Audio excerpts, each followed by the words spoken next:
12 years ago, I was 23 when my husband, Adam, walked out of my life.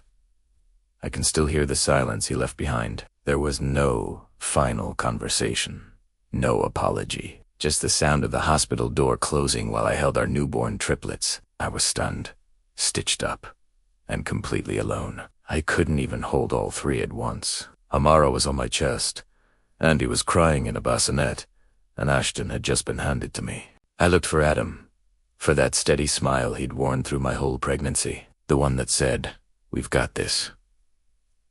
Instead, I just saw fear. I need some air," he muttered, avoiding my eyes. Just a minute.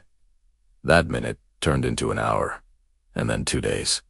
He never came back. I left the hospital alone, my arms full of newborns, my chest hollowed out by a panic I didn't know was possible.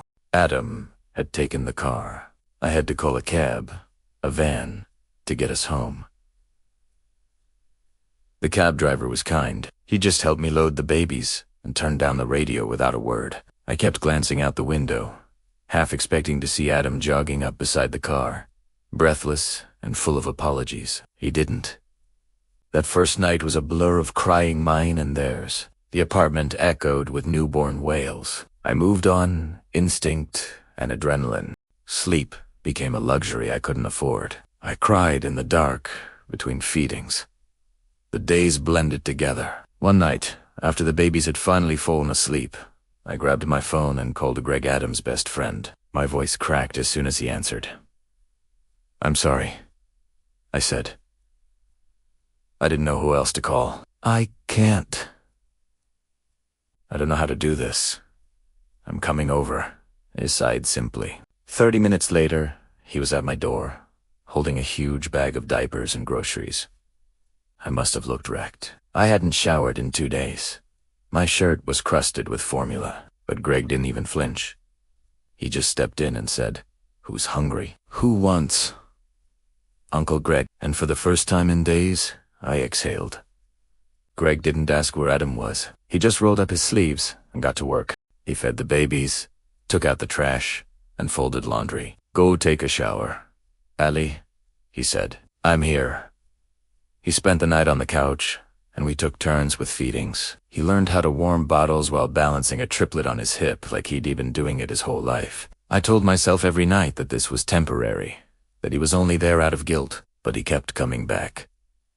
He took care of the babies, he took care of the apartment, and he made me feel human again. I found myself listening for his keys in the door. One night, while I was crying on the bathroom floor, my nerves completely frayed, I heard Greg humming a lullaby to a Maratha. Same one my mother used to sing to me. That was the moment I let my guard down. That was the moment I let love in again. It wasn't flashy or immediate. It was steady and real. Greg chosiu asal fovos. Every single day. By the time my triplets turned 4, he proposed. We got married in a small backyard ceremony. The kids had already started calling him Dad. Greg never tried to erase Adam. He simply filled the void he left behind and rebuilt our lives. I finished my degree.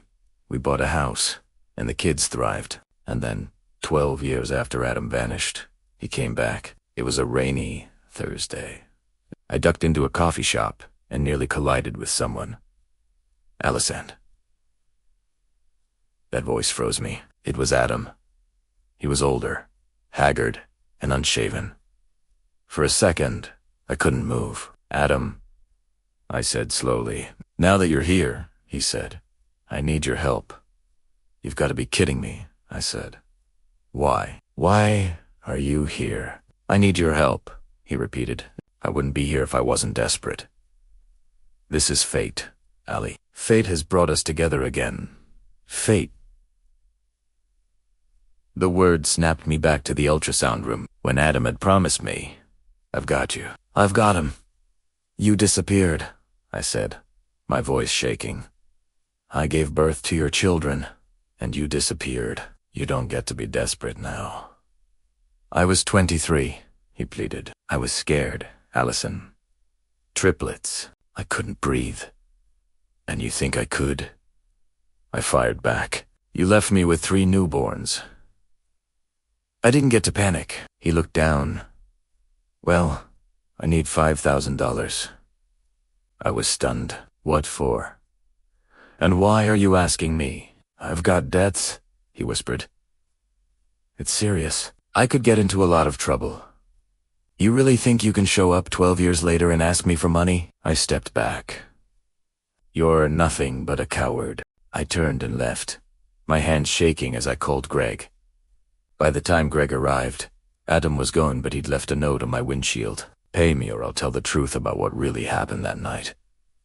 Greg's face went pale. He's bluffing, he said, his voice low and furious. We're not paying him a damn thing. We're going to the police. What if he tries to twist the past? I asked, my neck tingling. Let him try, Greg said, his expression softening. Baby, I'm not worried.